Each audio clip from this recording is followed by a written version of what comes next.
Hello everybody, and welcome to a very special video in which I talk about one of my very favourite subjects, the JRPG.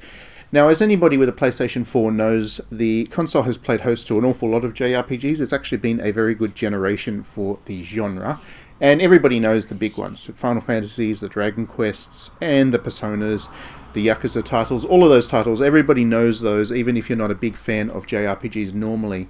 But the console has also played host to a lot of stuff that is much more niche or obscure, if you will. And I thought doing a countdown looking at 10 of my favourite examples of JRPGs that are perhaps less well known might be a bit of fun to do on a Friday afternoon, evening. So that's what I'm doing. I hope you enjoy the video and all that kind of stuff, and do let me know what your favourite JRPGs are in the comments. I'm certainly always keen to hear what other people think, especially of JRPGs that are perhaps less well known. So jumping into the list, number 10. Oh, and before I get any further, this list isn't in any particular order. It's not a countdown. It's just 10 games that I think are both obscure enough to belong on the list and are interesting enough that people should probably check them out. So going back, number 10 on my list is The Last Remnant. Now, of all the Square Enix properties that it has ever created, The Last Remnant is probably the most obscure one. It started out life a generation ago. The one that's on the PlayStation 4 is a HD remaster of sorts. And while I do think that Square Enix has done a good job in trying to introduce people to this particular title, it recently re-released it on the Nintendo Switch, for example, it's a game that I don't think is particularly well known among people who maybe play Final Fantasy or Dragon Quest but don't play all of the Square Enix games. This is actually a really good game, though. It has a very different combat system in that you fight as units or small squads of soldiers, and the makeup of those squads kind of determines their hit points and their special abilities and all that kind of stuff. And you form a couple of those units to go on quests and so on and so forth. It has a very Square Enix plot in that it's very large and epic and all that kind of thing. But that different combat system makes it really interesting, especially to somebody who's played a lot of Final Fantasy games like I have. I found this one really hard to put down, and I wish that it had done better. I don't think it's ever sold particularly well, and I don't think it's particularly well regarded in the mainstream, but I wish it did do better because it is different, it is interesting, it has a good story, it's got interesting characters, it's got a gorgeous art style, and it has that combat system that is really interesting, and I would like to see it used a lot more. Hopefully these HD remasters have had some kind of impact for Square Enix and it's seen some kind of potential, because the second one of The Last Remnant would be very welcome indeed, if only to see what they can do to keep building on that squad-based combat system. So yeah, definitely check this one out, even if you're, if you've played quite a few Square Enix games, but are not perhaps familiar with that one, give it a go. So next on our list is one that is incredibly obscure because it's one of the lesser known titles from Gust, which is a lesser known JRPG developer in the mainstream. Everybody, well not everybody, a fair few people know about Atelier from Gust, whether they've played them or not, but not so many people know about this particular title. I am of course referring to Blue Reflection. Now Blue Reflection was released about 2 years ago, I think, and it is... the best way to describe it would be as a kind of Gust's take on the Persona formula, in that you play as a group of students at a high school who go through a kind of coming-of-age experience, in that they have to deal with the kind of the mundane side of life. They have to do exams, they have to get along with their classmates and all that kind of stuff. But they also have this other world that they can drop into, in which there's monsters, and they need to complete a grander quest, which actually ends up helping all of their classmates and kind of filtering through into the real world. So they're kind of heroes, but not everybody knows that, and they have to have this kind of dual life, which is presented in the game as kind of a magical girl-like scenario. So these girls are like Sailor Moon type characters in their ability to transform and go on these adventures together. It's a really beautiful game. The character artist is Mel Kishida, and Mel Kishida is also the one who did the Atelier Arland series. He is an absolutely stunning artist.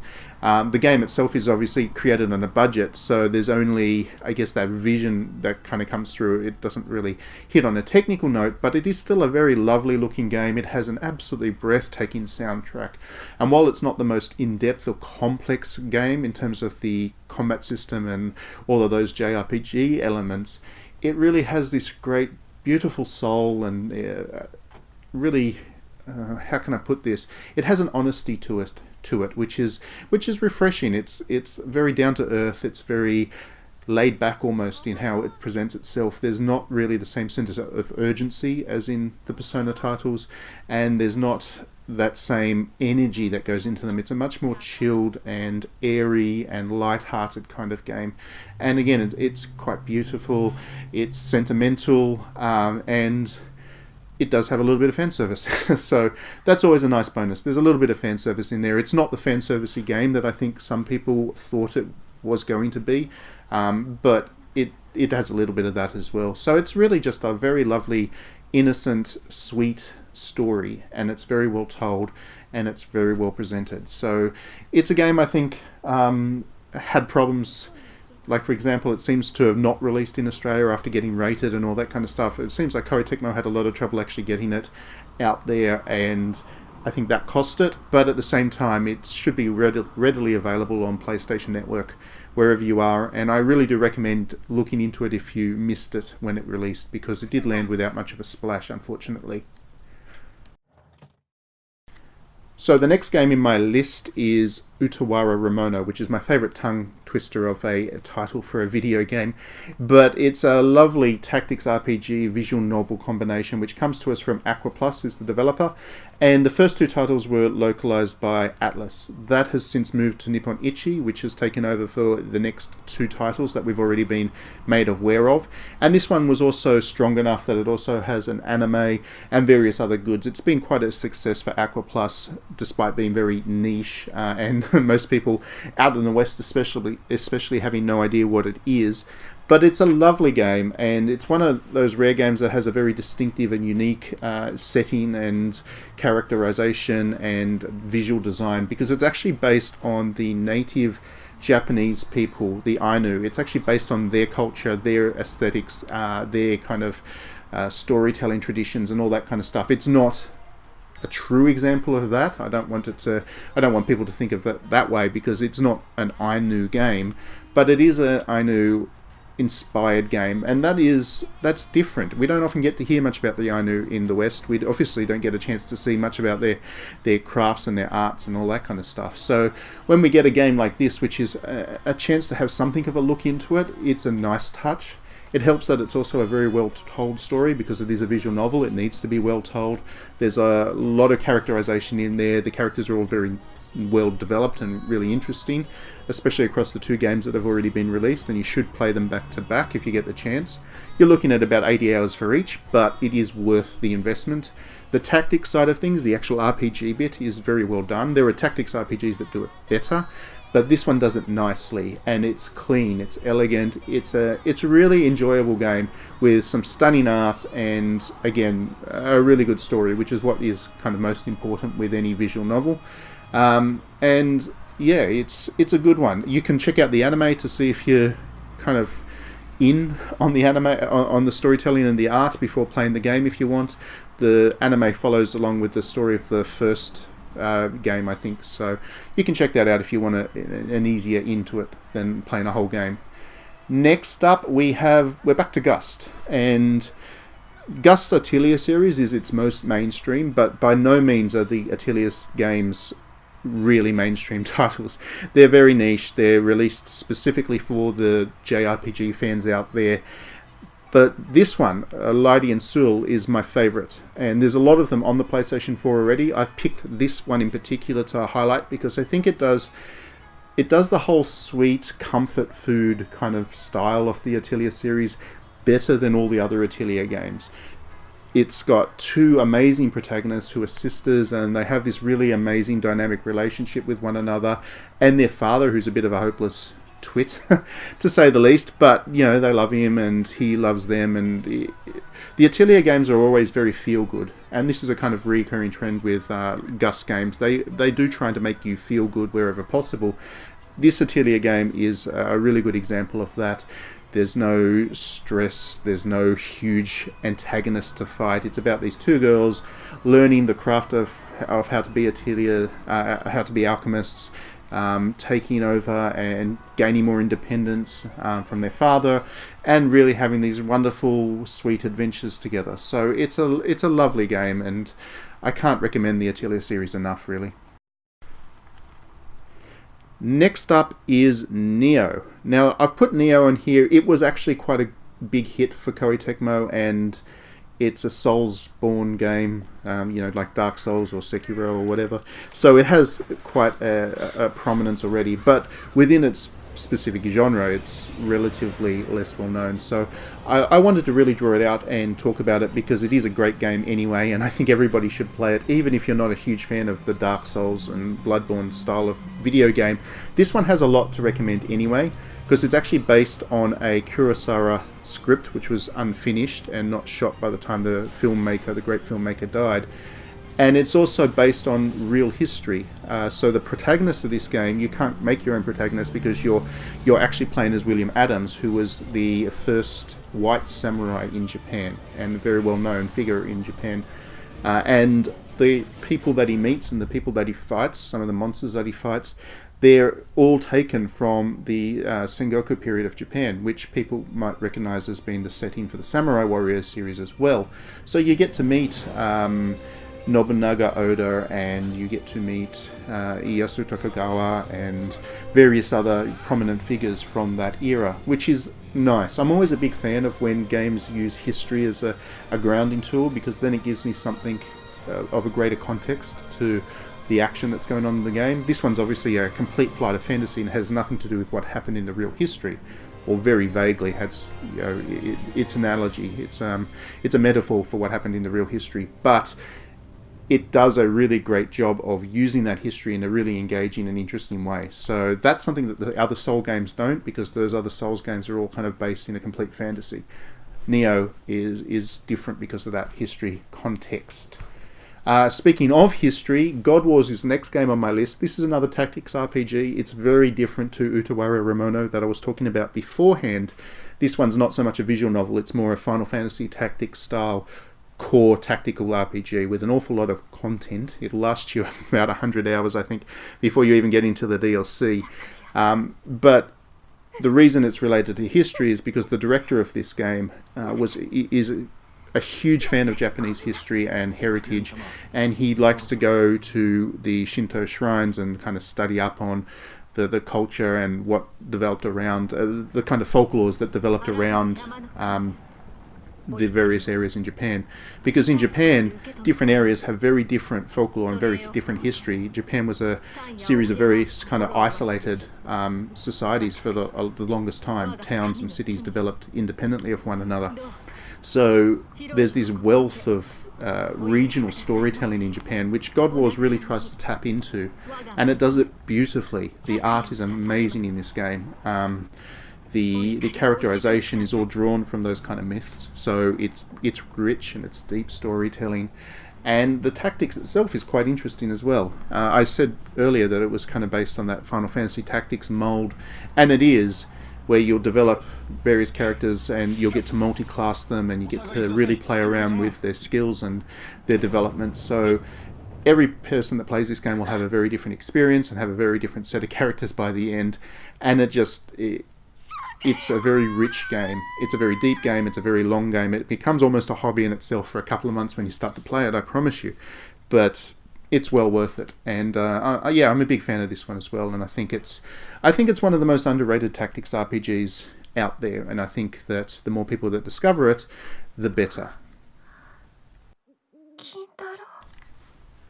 Okay, so for the next one, it's one I even forgot existed when I was sitting down to do this video, when I was sitting down to capture these kind of intros to each of the games so I could talk about them.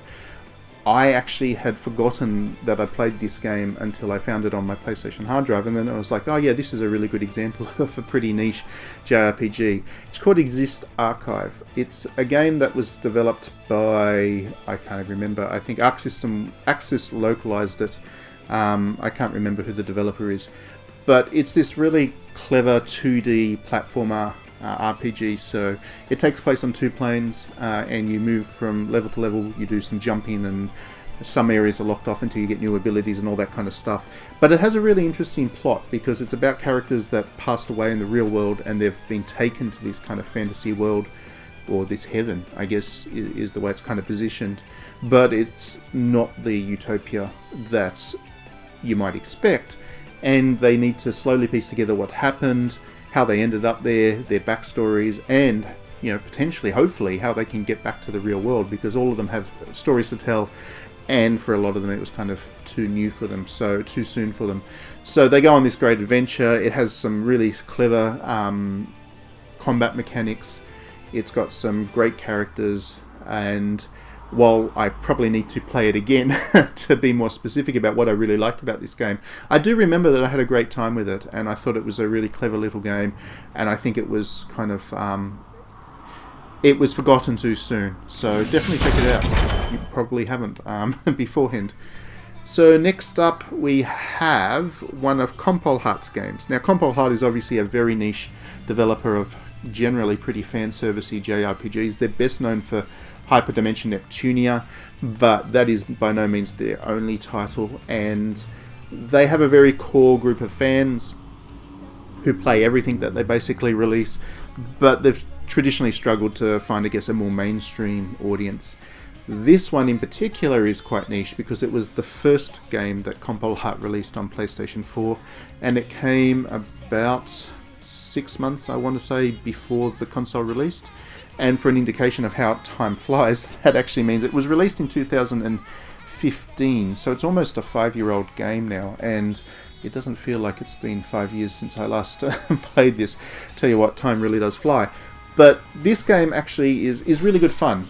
Compile Heart games are always good fun, of course. This one has a theme of idols, which is a big deal in Japan, and it's an interesting topic to study, you know, the likes of AKB and even Hatsune Miku and all that. The idol culture in Japan is a really fascinating one, and it's obviously very musical, and the way that Compile Heart has tied the kind of story with the combat system together is really clever.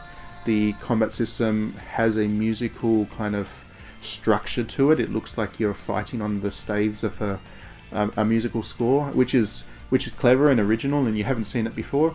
It's perhaps not a combat system that everyone will get because it's not particularly explained well in the tutorial, I do remember that. But once you get into it, it's really interesting, and again, it's different.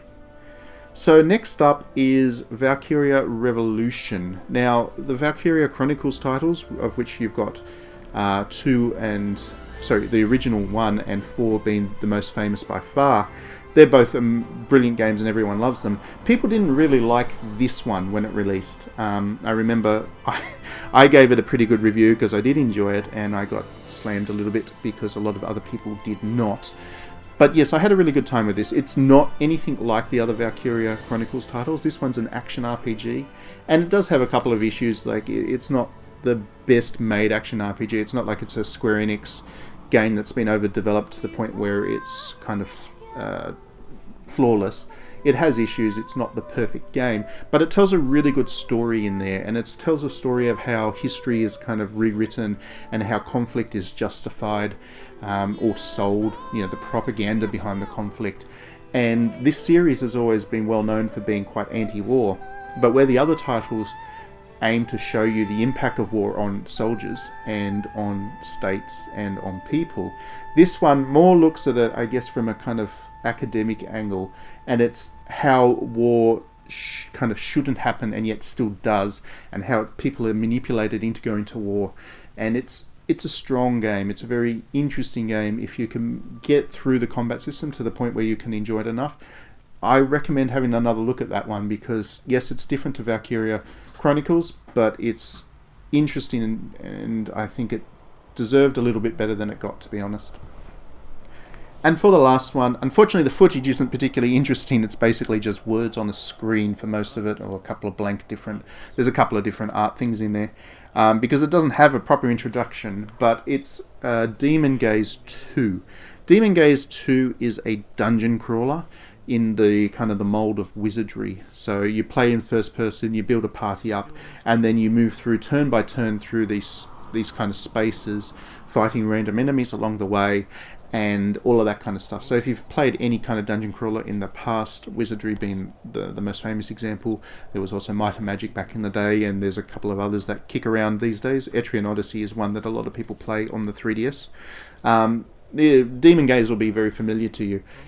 What really helps this one stand out is the character art in this game is absolutely gorgeous. This game has, especially the boss monsters in Demon Gaze 2 really fill up the whole screen, and they're super detailed, and they're really vibrant, and getting to each boss is kind of a reward.